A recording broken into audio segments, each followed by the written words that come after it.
We're going to be looking at 12 interesting things we've spotted this year that we believe you should be doing in your contact centers. So I'm just going to put up on the agenda and introduce to you our panelists. What we're going to do is going to present 4 things each that we've spotted over this year. I'm going to present 4 things. Ian Morton, who's an associate with Bud, is going to be presenting 4, and Mike Murphy from Interactive Intelligence will be presenting 4 as well. We'll be doing top tips from the audience as well as questions, and we'll also be asking you in the audience to see what you've spotted as well, and we will have some prizes for that. But just firstly to introduce Ian Morton, you've been working in the contact center space, I think, on running contact centers as well as advising on contact centers for a good number of years. Oh, yeah, most of my life now, which is frightening actually when I look back. I've been working for a whole range of different organisations from both public and private sector, and the thing that strikes me is the commonality of the issues that we all face. And it doesn't matter about the product; the issues are the same. It's how do you effectively talk to your customer and provide that level of service to your customer that they require. Yeah. And don't go over the top, because you've obviously got to think about costs. Yeah. But do it well so they come back to you and stay with you. And channels, in my time, we started off, telephony really was, when found this at my age, telephony really was just blossoming when I came into it. Yeah. Frightening thing. And now, of course, we've got social media. But I was talking with Mike earlier on, social media is another channel and needs to be handled in that way. There's nothing frightening about it. It's a great opportunity, but you need to recognise again how each of these channels needs to be managed and how you need to create a consistency across those channels. And that's the thing I would, really go out when I'm talking with clients about. Get that consistency. How do you share that learning across each of the channels? And that's where I come from now. Wonderful. And Mike Murphy, you're also a seasoned campaigner. I guess you've probably visited hundreds of contact centres over the years that you've been going. Are there any sort of memorable ones that? Very memorable ones that spring to mind? That there are, I suppose, but I've always kind of been on the supplier side, really, I suppose, from that perspective. But I have been sort of like working in the contact center space for more than 20 years. So in that sense, seeing the changes evolve has always been very interesting. Like in the earlier days, if you will, when Direct Line started, that was a very interesting thing to be part of, and that was quite exciting to see how they transformed the way we buy insurance. So in a way, I always kind of keep that in my mind as a benchmark, and I'm kind of looking for the next sort of transformation around how we're going to change what we do, and we've seen a lot of change around retail, which has been very interesting, and that's kind of good to see, but I've yet to kind of come across one that's had the impact, if we will, that we buy our sort of insurance now. That was quite significant in those days. That was quite a huge transformation to the way people operated. Indeed. So in addition to the 12 things that we've spotted, we'll also be giving out 12 spot prizes, which I think is quite an apt thing for something you've spotted. So if you'd like to log into the chat room, which is callcenterhelper.com/chat, and then if you'd like to use the hash spotted in front of anything you've spotted this year, and Mike's going to be giving out 4 spot prizes, Ian's going to be giving out 4 spot prizes, and I'm going to be giving out 4 as well. So be interesting to see. These are in real time. We'll be going through on real time. We've got a recording happening of the webinar, so we can track back, and we'll be awarding those as we run through. Just a reminder that this is the address for the chat room, and a replay will be available later on today. callcenterhelper.com/recorded webinars will take you to that page. Very easy to get into the chat room, just first name, last name, and email. And then once you're logged in, you'll be able to download the webinar slides. We've got a lot of information, so I do suggest that you do log into the chat room, and from that link on there. So what we're going to do now is we're going to start off with a poll, and just want to ask the question of you all, which is, what has been your biggest problems you've faced in 2014? Just launch that up on the screen. I'd say select the biggest problem you face on there. Coping with contact volumes, budget and recruiting the right people, meeting service level targets, dealing with digital channels, or morale and motivation. So if you'd just like to vote on that, would be good to see. Ian, any one you think is going to come up high on there? I still think coping with contact volumes and understanding contact volumes, understanding demand, is one of the key issues that most organisations have, because that's the root point of the information you can use to help you drive change in your business. Okay, well, let's have a look at what comes through, and I'll put those results up on the screen there. And indeed, the highest there, 29% coping with contact volumes, 25% morale and motivation, 19% meeting service level targets. Perhaps the surprise to me on here is budget and recruiting the right people is only 16%, and dealing with digital channels, which I think is a big headache, is probably the smallest on of that number with 11%. Yeah. So quite low levels there. So I'm just going to like to drill down on this in more detail, and in one or two words, could you be quite specific on this? What has been the biggest problem that you faced in 2014 in your contact center? So if you'd just like to type those results into the chat room now, what has been your biggest problem that you've been wrestling with in the contact center in the past 12 months? So we've got a number of people typing. Nadine says it's constant change. Suzette has said staff attrition. Yeah. What else have we got coming through? We've got 5, 6 people typing currently. Attrition, certainly, I think as the economy picks up, people are more likely to move on. Jules says biggest problem is employees. Elena says morale and establishing service levels. Kaylee said finding the right people and adapting to change, because I guess there's a lot of change going on currently. Emily says it's finding the right staff. Rachel said, quite an interesting one, lack of patience. So I guess we all want to change everything really quickly. Eva said change budgets, so always difficult to get the business behind you. Reaching service level and morale, says Diane. Alex, breaking into the contact center business. Lucerna said meeting service level targets. Kata said changing what customers want and how they want it. I think that's one of the areas that you're going to be looking at, Ian, when we get onto yours, is dealing with change. Just take a couple more. Finding people with customer service skills as well as IT skills. I guess as we move digital, it's quite important. And Tom is struggling with unexplained spikes in volume. So we did a webinar a couple of years ago on improving forecast accuracy there, Tom. So I think what you may find is they're not necessarily unexplained. You just haven't got to the root cause yet. Yes. And I think what we found is it's often the marketing department. We're behind a lot of ones. So right, we're now going to have a look at a few things that I've spotted over the past year. So my first one is, which has been a bit of a surprise, is that first contact resolution has really moved up the whole raft of metrics from being a sort of we had a period where we had Net Promoter became the metric of the moment. That was about 3 years ago, and we all got behind that. Then customer effort score came along, and that looked like it was going to become the metric. And we did a poll earlier in the year, and I've seen this on a couple of other ones, where really first contact resolution has really shot up in terms of what people are using as an important metric. And things like average handling time have really fallen down. If some of the studies 5 years ago had average handling time right up the top of that.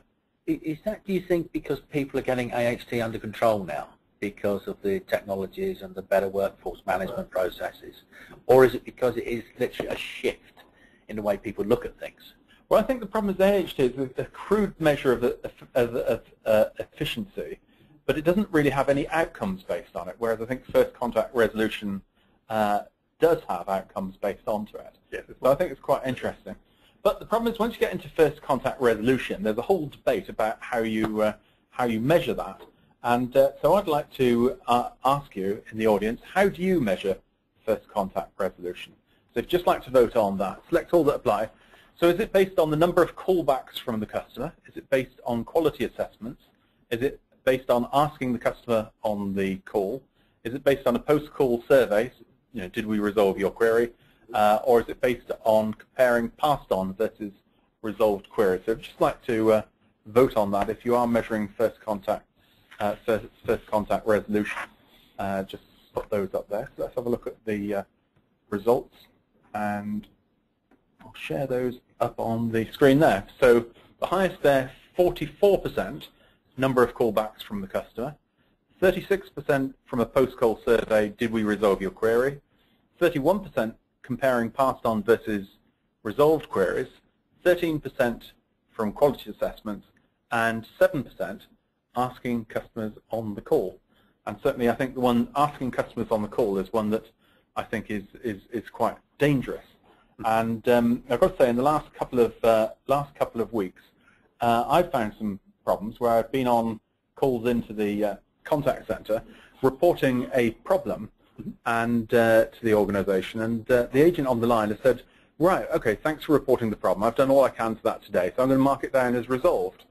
And I said, no, it's not resolved. It's resolved. It's reported. I agree there's no more you can do on the phone today, but it's not resolved. And I had 2 of these in 1 week, and on the first one, the agent spent about 5 minutes trying to convince me that it had been resolved, and I was getting quite adamant on this. Now, that's obviously because there's some sort of agent-level target, and that's one of the big problems with resolved. I think one of the problems with first contact resolution is that we focus on first contact resolution as a metric, and really I think what we should be focusing is on repeat calls. Because what we need to do is drive down repeat calls, not keep on patting ourselves on the back. We did it on the first one. And I think there's also another fact here about if you can't resolve it at the first point of contact, what's the reason you can't resolve it? And there might be 101 logical reasons, but there also might be 50 that are illogical that shouldn't be happening because the process isn't right. So it's learning from why you can't resolve first time. I think the danger of all these metrics is you create behaviours. So if you say, for instance, to a call centre, we'll do first contact resolution as our key measure. Yeah. Those guys are going to have that drum beating in there. It's a bit like the old AHT drum. You've got to handle the call in so many seconds. Absolutely. So you've got to be very, very clear, exactly as you're saying, Jonty, how you define what you mean by first contact resolution, and how that is also understood by the management team across the business, because they'll just look at this as a simplistic measure. It's like a light bulb for them, on or off. It's a bit like, again, AHT. It's easy to understand. That's why people loved it. So we've got the first of our Spotted has come in. So this is I'm going to award this as my first Spot prize. It says, You've seen it first. due to higher contact volumes and wanting calls and live chats dealt with faster and faster out, contact center agents now handle more than one contact at a time. So I'm not sure that's necessarily a great idea in terms of segmenting it, but I think that I've spotted that in contact center. So that's a trend we've got there. So first of my full prizes goes to Kate, and we've got one other that's come through spotted here. Emily says, we've seen that customers are more aware of contact centers and seem happier with holds and follow-up emails. They seem to be more aware that more complex inquiries may need more than one contact, such as passed to a new agent or follow-up with email. Maturing understanding. So that's a couple of spotted ones there. I've got some ideas on this later, Jonty, as well, which I'd like to bring into the picture, but that'll come later. Okay, great. So the second of the things that I've spotted from audience, from an overall perspective, is that there's quite a distinct shift online, and there's a 50-50 split now, and this has really changed in the last couple of years, that now we're up to 50% of people who are happy to provide personal information, so what's the best time to catch them at home and so on, if it will improve customer service. But there is another 50% of people who find it quite freaky to be giving any sort of personal information on that. So that's been a real shift from perhaps 3-4 years ago, where you'd probably be 10% happy, 90% would find it freaky. So that's quite interesting. And I think the other part of the distinct online shift is that you've now got a younger demographic, people who don't like using the phone. My daughter is 18, and she'll almost do anything she can to avoid phoning a company. She's getting a little bit more used to it. So, the first call, she had an incident with a retailer, and they didn't have a web chat facility. She was like, in the end, she's going, "Oh, no, Dad, it's all right. I'll just not contact them." And so I actually had to pick up the phone, speak to the agent there, and then let my daughter give me permission to handle the phone, and then eventually I just handed it over to her. But I thought it was quite interesting, quite telling, the new generation of people who have been entirely digital all the way through early life and school, who don't particularly want to use the phone. So quite an interesting trend there. The third trend is something I've spotted over the past year. I've been doing some work on call abandon curves, of trying to work out why callers are abandoning. And on your ACD system, that you'll get some cool detail records that you could get. Put it all into a great big spreadsheet, ordered it, and looked at started off with 100% of callers, and then sorted them by time in an Excel spreadsheet, plotted it out on a graph. So it's quite interesting. You see here, there's a very severe drop-off on this sales line after about 30 seconds. Did a little bit more drilling on this, and this all coincided with the messages that were being played in the IVR system. And the secret on something like this, if you can start tweaking, changing your messages, and make the curve just a little bit out like this, you'll find that you can really quite dramatically have a big effect on your abandon curves. You can see it's actually slightly different on a technical support line, but you still see that you've got only probably about a minute and a half before a big drop-off. This one was the second message they played to people.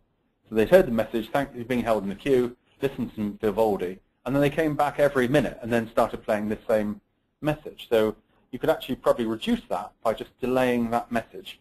People listening to Vivaldi just keep it going without having to constantly remind them. Another organization I saw had never tracked abandon calls in the IVR at all. So one of the things they did was actually simplified the whole IVR process. So that's quite an interesting one. And my last one I want to go look at is I'd like to put up another poll, which is how frequently do your computer systems break down or run slowly? So I'd just like to put that up. So how frequent do your computer systems slow down or run slowly? Is it seldom, monthly, weekly, daily, or hourly? So, any taking on this one? Oh gosh. Hopefully monthly. Yeah. Well, let's have a look at the results on this one, and it is I find it quite staggering. Luckily, 31% of people don't have problems with slow or unreliable systems. 22% is monthly. 33% is weekly. 12% daily, and 1% is hourly. I feel problems on the computer systems. Now, so my final of my points is, and it's not particularly a new one, but is that slow computer systems is still not rocket science. Paul Cooper wrote an article last year about it. There's a link on the bottom here. If your computer systems are running slowly, then it's probably time to go off and correct it. In fact, if you had a problem performer in your contact center, I bet you're doing something about that. You jump on them like a set of hot bricks. But why don't you do the same with your computer systems? And I know there'll be people on the call rolling their eyes, going, "I'm not getting into a debate with IT on this." This is just goes into that too difficult box. And I think the answer is, it is a performance problem that's affecting your business. Correct. We do need to take the edge of our conviction. Yep. And the business case for this is quite clear. If you had 10 seconds added to your calls by slow computer systems, just the smallish call center of 150 agents, that would equate, just in financial savings alone, to £335,000 in 3 years. And some people have it's been 5-8 years, so it goes up dramatically. And there's another point to that, John. It's just not about the cost in seconds, lost time. It's also about the cost in the customer experience, the frustration that would lead on to attrition and such like. So there are a lot of things here, but they're very difficult to measure. But it really is worthwhile taking some time out to try and get some data behind it to show to the board or whoever is responsible for IT that it's well worthwhile fixing. So yeah, fixing computer systems really quite important. Let's just pick up a couple more things that you've spotted as we go through.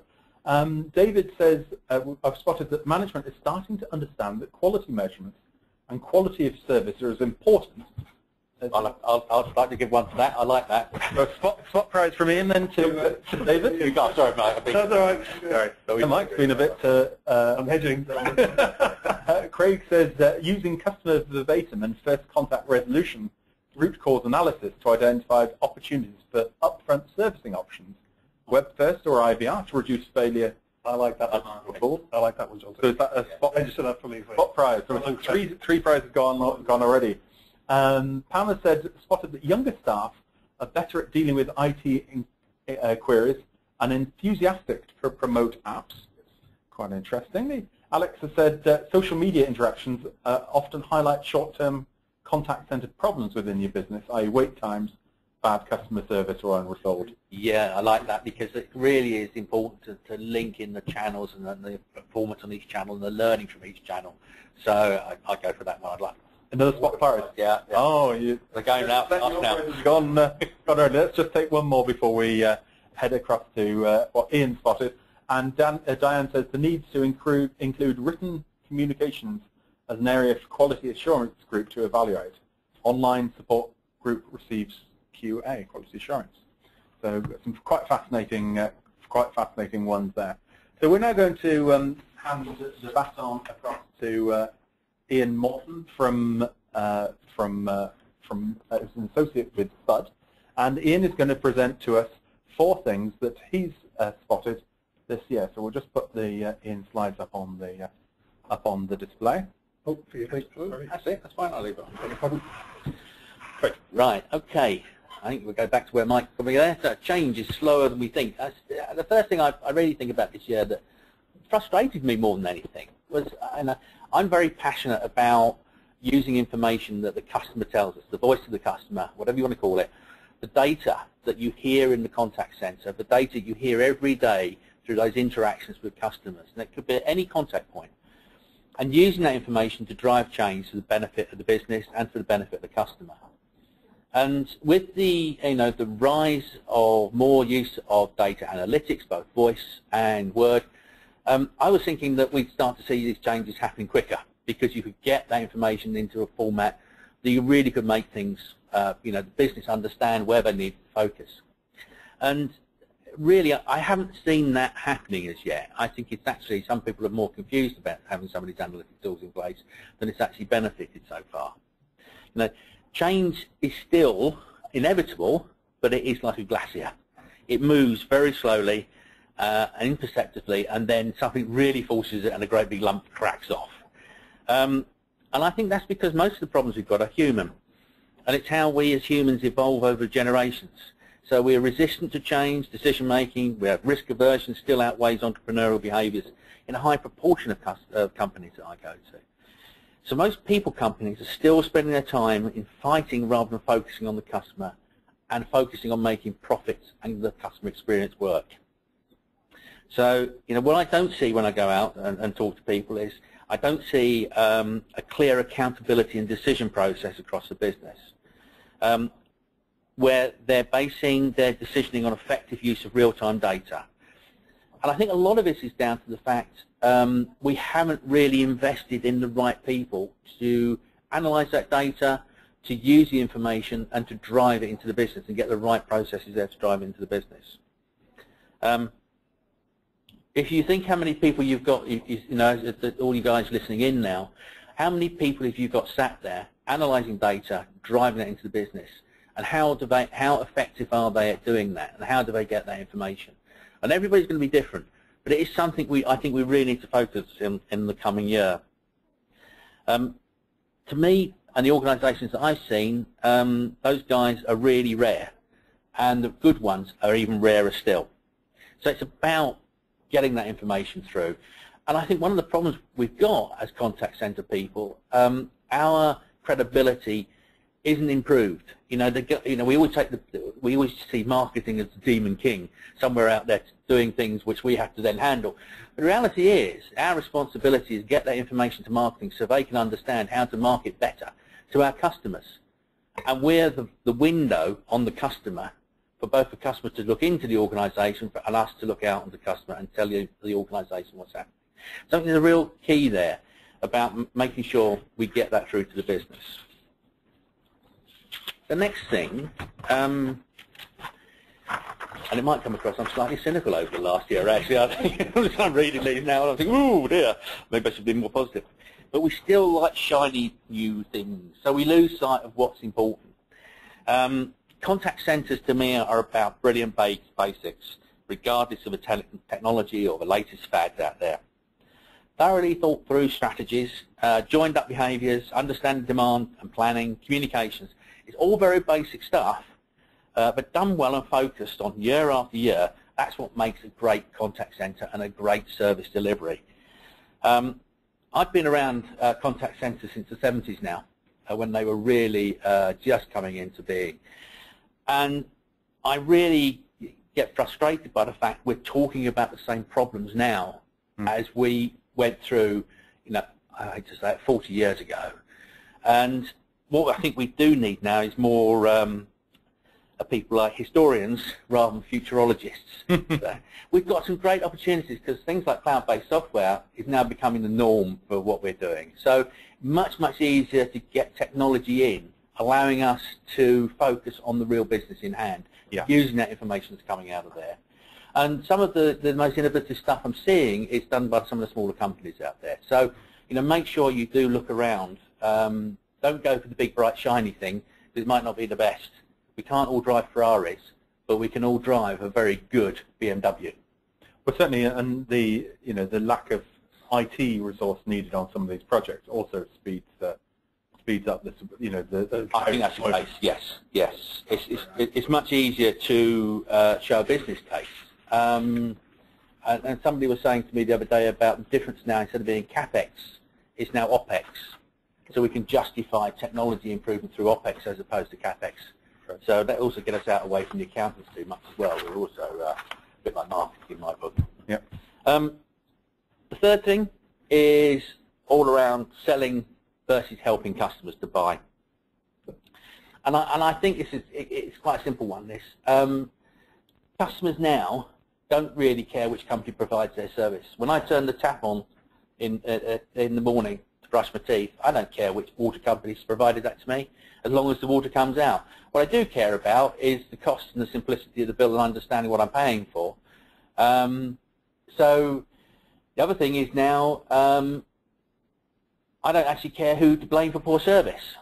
So when I come on the line and I talk to an agent in there, I'm using the agent only as a focal point to vent my spleen as such, not because it's against them, but I don't care about poor service. You've got to fix it. So it's all about, you know, from my point of view as a customer, I want a product that works. I want something that's really you know, good. What customers do care about though is that it works. There's consistency, so I can go across any channel and see the same thing. I can contribute. So if I say something, and one of the nicest things I saw this year was the story where a customer went on and had a real complaint, complaining about a particular product, the fact it didn't work as it was said to work. They talked to the agent fixed the problem, but then escalated that as an issue and saying that we need to be aware this might affect other customers. And the MD went back to that customer and said, look, you told us you had a problem, this is what we've done about it. And that customer was chuffed to bits. Yeah. Now you can almost bet your bottom dollar that customer will stay with that company for the next time they buy the product. Types of products. It's about feeling you're part of it. And if you feel part of it, you stay. And it's a family thing. And if they can see they've been heard, so their contributions be heard, they'll give you more contribution. One of the things I've got a big problem about in terms of things like end of call surveys is I find them very frustrating because they ask me a set of questions. I don't see what happens to them. In fact, the only time I gave a really negative one, I heard nothing back, so why would I bother doing it again? So you kind of got to think of the purpose behind it, you know, coming back later. So it's all about, to me, it's all about helping the customer to buy by doing the things that customers care about. And that's just some of the things I think we're getting better at, but I still think we need to work much more on. And lastly, the job market's changed quite considerably. And now we're talking about, social prospecting. So Monster or LinkedIn and so on, depending on the level of person you're looking for, is now the norm for recruiting, although we still use a lot of agencies. But we need to recognize that how we recruit people, we should also be listening to how they're coming back to us. So someone who we prospect over Monster, and we get them via the social, will probably be quite a good person to put on the channel for social media. Yeah. If you do, the old processes of a telephone interview, chatting to somebody, they're great, might not tell you they're going to be right for all your new channels coming through. Yeah. So I think that what we're doing is we've got a toe in the water. It's really moving on fast now. There's the opportunity. But we've got to consider how actually are we going to be using these guys. We need to be tailoring the channel, again, how we recruit people to the channels we want them to work in so we can verify their capability and competence at that point of recruitment. And I also think then if we get the right people into the right roles and the competencies and skills, you'll find attrition actually reduces because they understand what they're going to be doing. And I think you have to be very, very clear, and that's on the bottom point, very, very clear on strategy about the recruitment, because that needs to be saying, I'm looking for a certain type of person. So your strategy needs to be excellent about that, and then the channels you use to recruit have to be excellent at that. And those are my 4 points. Wonderful. Thank you very much for that. We're going to now have a jump back and look at your top tips, questions, and what you've spotted across the this year. And we do have 12 spot prizes, and I think we still have 8 prizes still yet to give out. So the first one comes from Neris, who's followed up on the point about surveys. Neris said that customers are getting survey fatigued by constant survey requests, which seem to lead to nowhere. This does mean the effect when you do tell a customer you've implemented changes from their feedback survey is very surprised, and the satisfaction will be up considerably. Well, considering my point just now, I mean, did that come in just before I made that? Just after. Just after, all right. Yeah. Right. So I agree with Neris there, definitely. So that's I'm going to give a spot prize for that one, and yeah, I certainly like that. The one thing I do find on customer surveys, a lot of people say, "How do we get our response rate?" Only 20% of people are doing our surveys, and I ask, why is it better if you've got 30% than 20%? Because actually, with anything over a couple of percent, yeah, the trends are there. You should be working on solving those trends rather than trying to pump out statistical sampling, actually, basically. Yeah. And statistical sampling needs actually surprisingly small number to actually give a valid an indication of where things are going wrong. Let's have a look. Michael has spotted the use of speech analytics to identify demand as a replacement for call listening. It saves time, but it's too generalized unless you do some listening. So it reduces the amount of listening that is required. Steve has said customer journey mapping is starting to gain traction over business process mapping. Understanding it's about the customer's experience, not fitting them into processes. That's I'd like to give a prize to that. Yeah. Have I got any left? I think you've got one left there. I might be running out soon.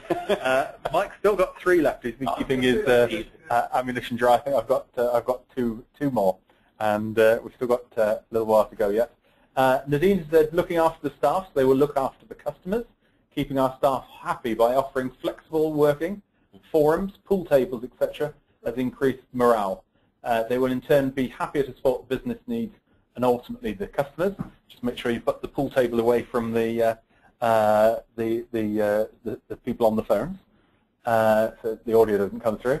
Pam said, spotted sharing peer best practices are action much quicker than when we promote best practices. I like that. Yeah. I'm gonna give another one for this one as well. So spot prize there for Pam too. Michael says, I've spotted an increase in multi-skilled colleagues means switching back and forth between a range of different IT platforms. Logging in and out causes an increase in average handling time and inconvenience for the customer. I think it's certainly good to integrate them together. Robin, IT sees the need for systems to aid in customer contact management.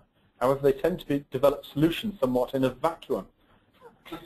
Really? I've never spotted that one.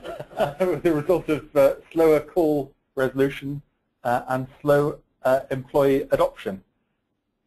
Interesting. Interesting. You almost got Mike there to agree with that one. Christine said not enough organisations are truly complying to all of the IDF. I'll definitely reinforce that one. That's the spot prize. Spot prize from Mike for Christine there. See what's lip service going on. Indeed, and we'll just take a couple more. If a customer gets bad service from the contact centre, they're now very quick to voice that on social media. That says most companies are now moving towards web-based systems, and in doing so, systems are much faster.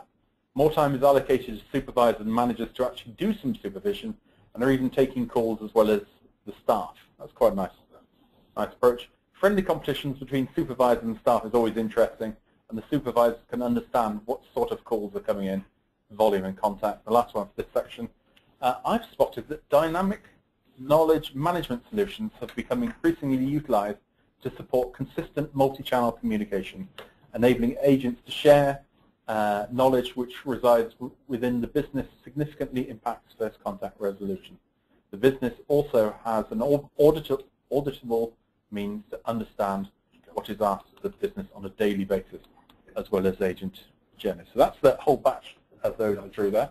Yep. I'm now going to pass across to Mike Murphy from Interactive Intelligence, who's going to share with us 4 things that he spotted this year. So, Mike, what are your 4 things you've spotted?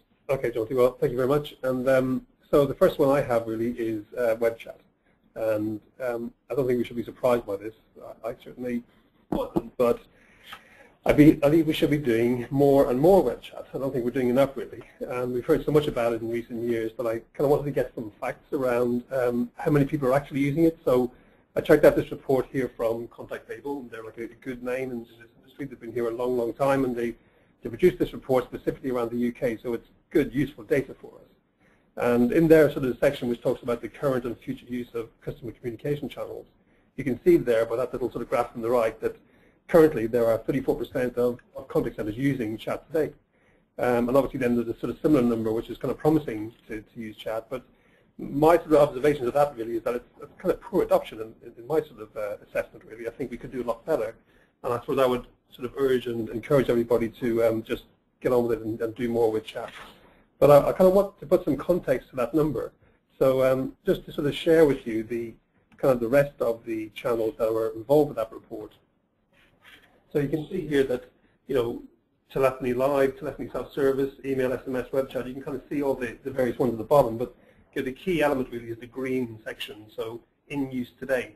And clearly live telephony at 97% is what we would expect, I suppose, really. But you look how chat at 34 compares to email at 97. You know, that was a bit of a surprise for me, really. Mm.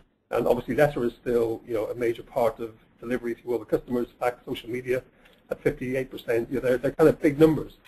So I just wanted to kind of put that in context then with volume, just to keep everything nice, like three-dimensional, shall we say. And then clearly as well, we can see, telephony clearly is the massive dominant as far as the volumes are concerned. But pleasingly, I have to say, email is up there at 16%. I would like to see more, everybody. But really, where is chat? Okay, chat's kind of lost in there with letters and some self-service, and even social media catching up with chat, which I think is pretty poor. So from my perspective, I think we should be aiming for something like 20% on chat. That's my belief. And it's quite interesting. This ties into your point, Ian, about going after shiny things. We often go after things like web chat, whereas I think email is one of the fastest growing channels, amazingly, and telephone I think is often viewed as when you come to a lot of webinars and so on, it's almost the forgotten channel because we'll talk about all these new things. Yep. Right. Forget about, as you said, the basics. But then actually, when you look at the basics, right? Yeah, the volumes are still saying, well, even though we're saying we're going shiny, we're still doing the legacy. The interesting thing, Mike, on that is there any data in there that says that because we're not answering in one particular channel, it's squashing it out into the other channels? Do we see any tendency, say, like if telephony is failing, we have a higher email certain organisations. Is that yeah, that hasn't come across. No, I think it's more a case of they're all kind of working well, but just as a snapshot of the volume that we're handling, okay. It was kind of, this is how we observe, or it's like the feedback from the market, if you like, was to say we're using chat, we're using chat, we're using email, we're using email, and these are the kind of scores, if you will, that resulted from that. But I think from my perspective, really, I would sort of observe and sort of say we've got to bring chat into your customer contact center strategy properly. We need to be doing this at least 20% of your interactions, and if you're not doing that, then think about how you can do that. And there's some thoughts here really which I hope will resonate. So things like recording, quality, workforce management, feedback, the things we do with codes we can still easily do in chat. That's not an issue. The tools are there. It's kind of now, it's a bit like the slow computer systems. You kind of got to get your business case together as a sort of contact center operator and get in front of IT and start arguing your case and be firm and decisive and deliberate about getting that spend into your section so you can make these improvements. Because look at the rule at the bottom. If the customer is buying over the phone, then fine, service them over the phone. That kind of makes sense. But if the customer is buying over the web, and I can tell you that's the majority of the transactions that have happened in the run up to this Christmas, you've got to service over the web. Otherwise, you're confusing the customer and you're giving a poor impression of your brand. So get those arguments into place and start fighting for that money and get these things in line. So one little caution I would say is avoid the sort of silo, sort of pocket of people doing chat. That ain't going to work, and that could be a reason, if you like, why it's still a small number. Really look at it like a blended or universal queue approach. A silo is going to waste your money and you're going to frustrate your customer again. And in a way, I'd argue really just give your customer what they want. And from my perspective, I think that's a chat process. So the other observation I was making really, and I suppose it's around social customer service, I think, is starting to evolve. And more and more we need to bring, if you like, our online customer selling experience into parity with our online servicing experience. And I think from today's perspective, there's quite a gap there between both of those.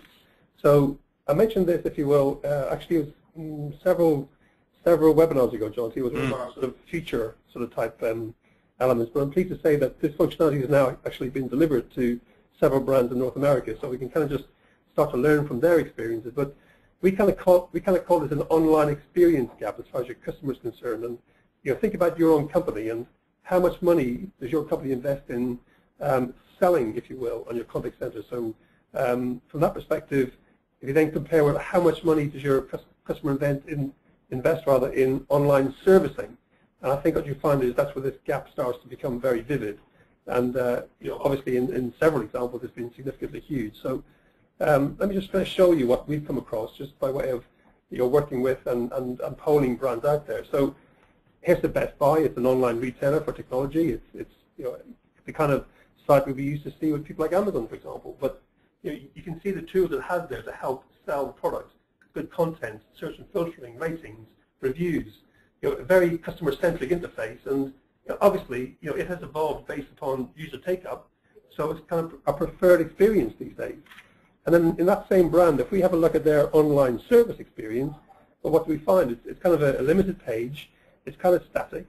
It's very custom, company-centric, and it's quite an ordinary experience with a dial the 1-800 number and you'll be answered shortly. You're in a queue, and it kind of, to me, there's a difference there.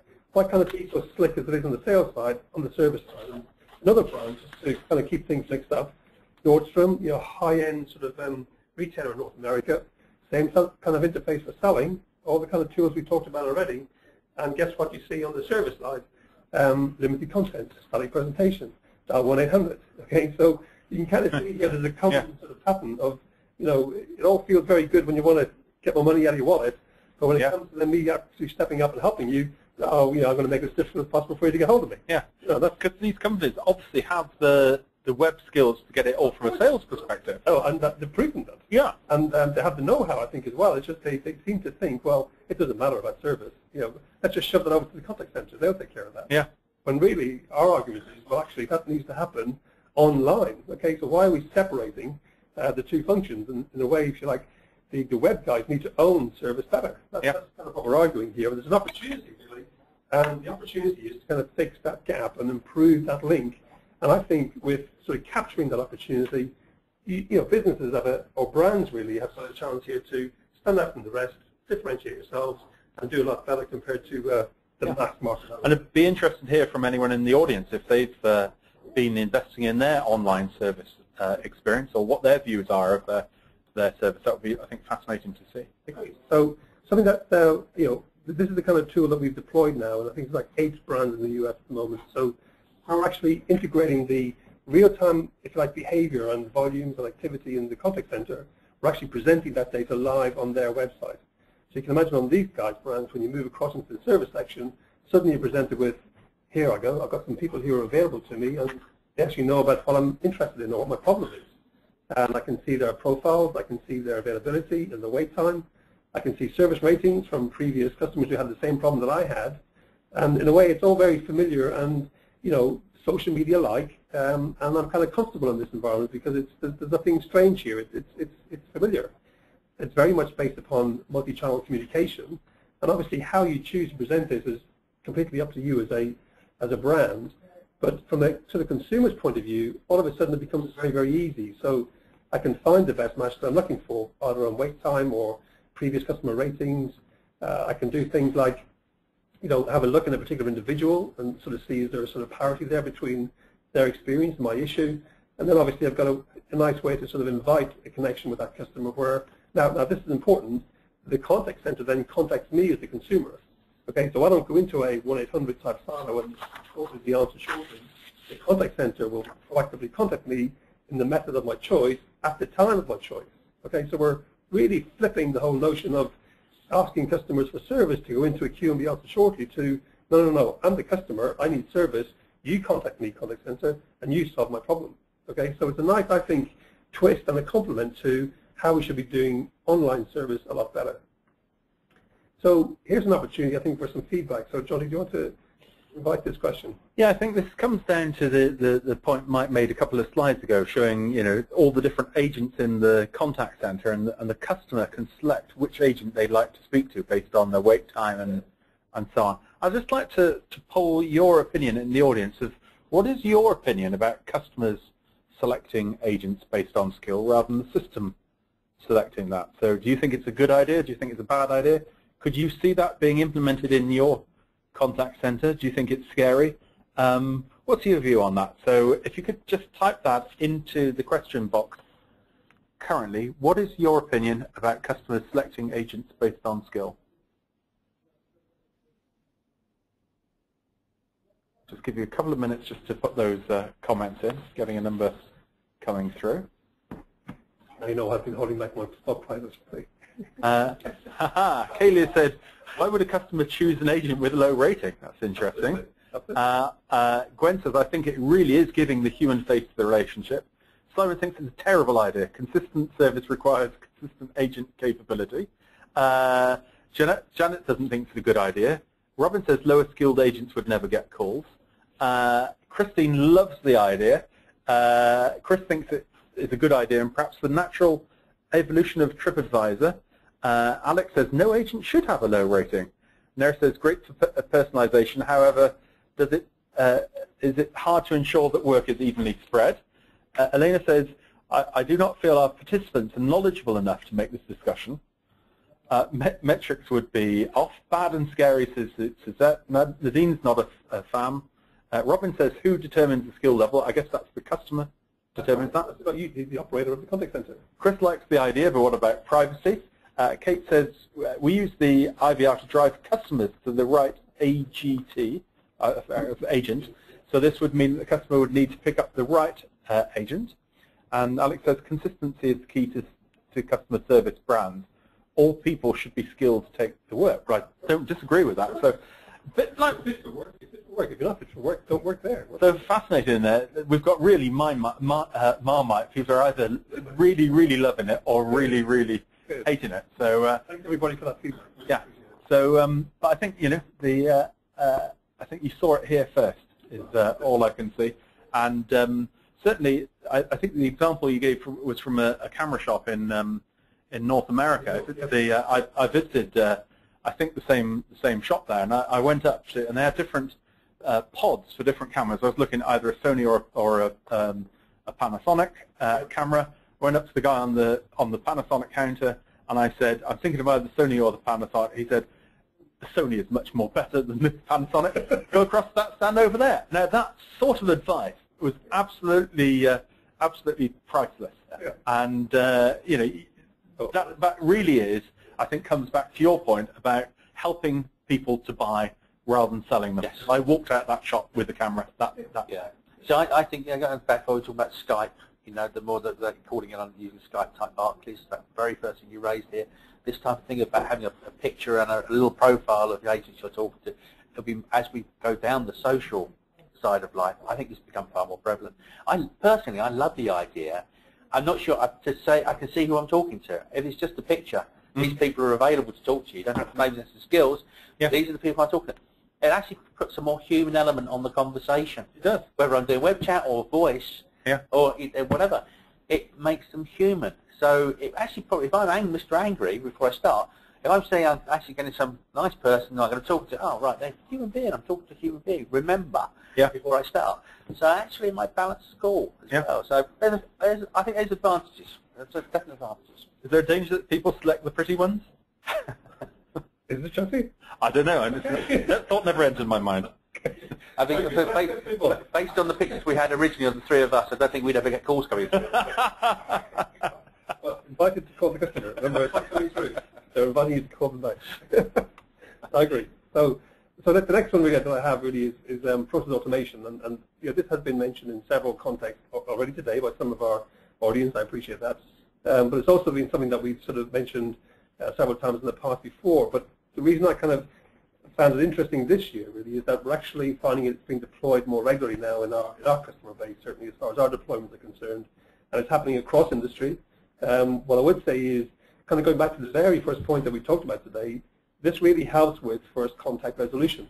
And it's a beautiful way really for your agent who, having had that first touch with the customer, who then, if you will, like takes a record of the issue on behalf of the customer and kicks off the process.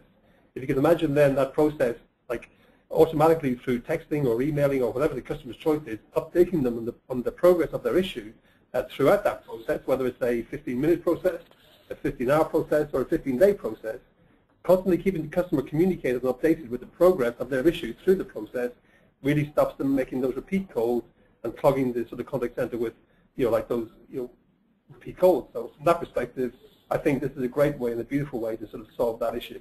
Now, literally, any process can be automated, and certainly for the mundane task, it kind of gets rid of that human error, and it creates a nice audit trail that's certainly from a compliance perspective, if you're in that part of the industry where you're being analyzed by external parties, it gives a great sort of amount of data about how you're getting on with handling customers' complaints or onboarding customers, offboarding customers, handling, you know, precious customer data from one division to another. All those kind of things can now be nicely detailed, if you like, in a nice auditable document. So from that perspective, you can show your compliance thoroughly to the selecting parties. You know, easy to implement, easy to change. So from that perspective, it's not something which is very static, it's quite dynamic. And a nice thing we've seen about the application is, you know, when you have those systems which are legacy, it's a good way to kind of front them with an easy interface for your users to use, but actually allows you to kind of run more years, if you will, and that's a cumbersome data system. Just something which we found some of the customers, if you like, exercising as their option. I don't necessarily want to buy a new CRM today, but I've fronted with this application, and it works quite nicely. So because we've kind of done this now in sort of several deployments, what I wanted to sort of show you is just, here's some examples of what these people have been doing, if you will. So it's kind of real. It's not just a concept. So, you know, a patient referral template to actually pass their data safely from one. You can imagine passing your data from a GP, let's say, to a consultant because of the nature of your injury or of your issue. Proactive customer care. So in that sense, again, the patient has an appointment for a procedure, and we're actually doing proactive sort of contacts to the patient to say, don't forget your event, which is coming up on Tuesday at 11. If there's anything changed, let us know so we can rebook you in. Otherwise, we look forward to seeing you at 11. That's worked very effectively. You know, a thorough complaint management process that, you know, isn't heavy lifting, quite easy and dynamic. That's worked very, very well. And then one of the things that Ian mentioned earlier about the sort of the feedback and responding to feedback. Here's a great one where a customer has chosen to say, well, if a customer has given me a very poor score on a post-call satisfaction survey, I want to immediately actually get that sort of score and the issue and the customer details to the owner of the reason for the complaint. Okay, so taking away any sort of job of somebody to actually listen and then report and saying to the software, okay, he's complained about delivery, and that straight away goes into the inbox of the guys in charge of logistics. Just a nice use, if you like, of the application. So some others that you would expect would be like a claims process, mortgage application, case tracking updates, complaint handling via Twitter actually has been deployed several times. Employee onboarding and offboarding will be a very typical one, certainly in the contact center where we're seeing, like we've learned earlier, 16%, if you will, of our customers wrestling with onboarding and offboarding issues. And then the last one really is obviously, sorry to, well, you know, I'm sure it wouldn't be a surprise, but real-time speech analytics. So very, very quickly, things about being able to sort of show your sort of supervisors in real time what's being said on the calls and allow them to sort of have the visibility and clarity to know which calls to actually focus on and which ones are kind of working nicely in the operation. And by putting a nice little score, if you will, on every call, every conversation, you can kind of see that the agent's in control and the customer's in a good place or not.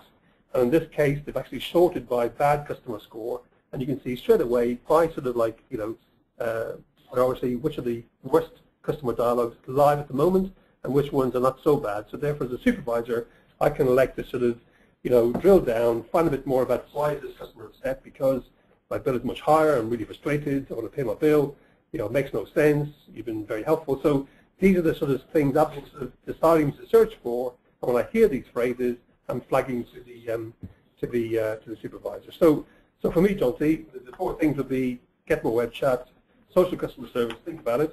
It was quite basic. Process automation, great way for the first contact resolution, and then real-time speech analytics. It's a diamond really in the desert. Okay, wonderful. Thank you very much for that. So there's certainly that's the 12 that we've selected so far, and there's been some quite interesting debates on some of those. So we're going to have our next round out for top tips, questions, and what you've spotted. And there was certainly about agents being selected. David thinks we'd employ better-looking staff, and you should have a Photoshop whiz in your contact center, which I think is quite a good one to hit. And Tom makes a very interesting point. If a customer remembers a particular agent for good service, given the option to choose that person would provide a consistent approach to service and ownership for that. Correct. Yeah, like its perspective. Yeah. And I guess it works the other way around. That if they get someone they don't want to speak to, they can select someone else to avoid the next time. Yeah. It also depends how you broaden that out. I mean, you can say if you try and get to a particular person, if you give it to the team, yeah, and the team can handle it because that person's there. So like, yeah, Mike's not available at the moment, but I can handle it for you. Yeah. You then start to spread it across the team, so you're still spreading it out nicely. Yeah. But also, you can then the team can talk about the individuals and the learning from that. So let's take a few more spotters. I think we've got 4 more prizes to give out in the next 4 minutes.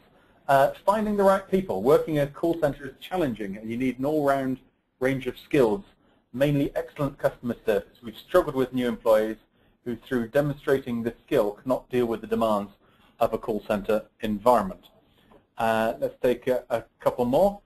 Quality training to be provided. This is going to be my 4th spot prize. Over the years, we've seen poor training and then wonder why staff are not upskilled sufficiently. So that's all of my spot prizes out there.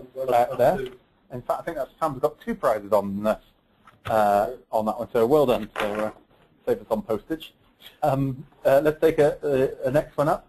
The need to hold agents responsible once areas have been identified that need improvement. If the improvement does not come after ample time and the training has been provided, we need to let the person go rather than contributing to keep agents who are not contributing to the business. Is that a prize? Not a prize, sorry. Still keeping your powder dry. And Emily says, we're finding that if a role is advertised as sales, we get much lower application response than if the role is advertised as customer service. We're finding that sales roles are less appealing. However, mixed sales and customer sales role is desirable to applicants. It's an interesting one. I mean, normally sales is seen as a higher reward because of the bonuses. But you were nodding there. Is that your last spot prize? I was going to give mine to Tom 13. Tom 13 for his Tom 13. comment earlier. Very good. And Ian, you've got one left to go, is it? Have I? Right. Right, so let's just take a couple of questions. Is web chat typically serviced 24/7? I think that all depends.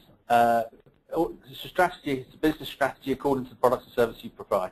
Are your calls handling 24/7? Yep. If they are, then you should. I think a lot of people are doing web chat though later in the evening than they perhaps would do phone calls, but it's quite interesting. I agree. Alex says chat is accent free and 90% emotion free, so not. I suppose there is probably less emotion on chat. From my experience as a forecaster, I don't see the impact you would expect on social media emails if our telephony system goes down. When we do our online customer portal, it seems web issues result in a web or call contact. Yet call contact is the only call contact. So So the customer's sticking to the phone, really. yeah, indeed. And a final one, great point raised. Enhanced web self-service should also deflect low-value calls from the contact center. At the point the customer escalates, the agent is now dealing with high-value interactions. I like that one. Yeah. For your Every interaction with the customer should be value. yeah, Value to the customer, value to the business. indeed. So that's all that we've got time for currently. In one or two words, if you could put in what did you like best about the webinar. So if you'd like to type those into the box now. What did you like best about today's webinar? Slides are available on the main site. You can watch the replay, callcenterhelper.com/recorded webinar. And we've already got the first batch of webinars up in our 2015 webinar series that promises to be bigger and better than ever before. A few more titles we've managed to squeeze in for next year. So just like to finally thank our two speakers. Thank you to Ian Morton, associate with Bud. Thank you, Ian. As always, it's a pleasure. Great fun. And thank you to you, Mike Murphy, for joining us today. And thank you to all of our audience. I've got to say, this has been the best fun of, I think, all the webinars we've done this year. So thank you all for your participation. And we'll be sending out those 12 spot prizes in the next couple of days. So thanks to everyone for joining us. And we hope you have a very relaxing break. And we'll see you all again in 2015. Take care. Bye-bye.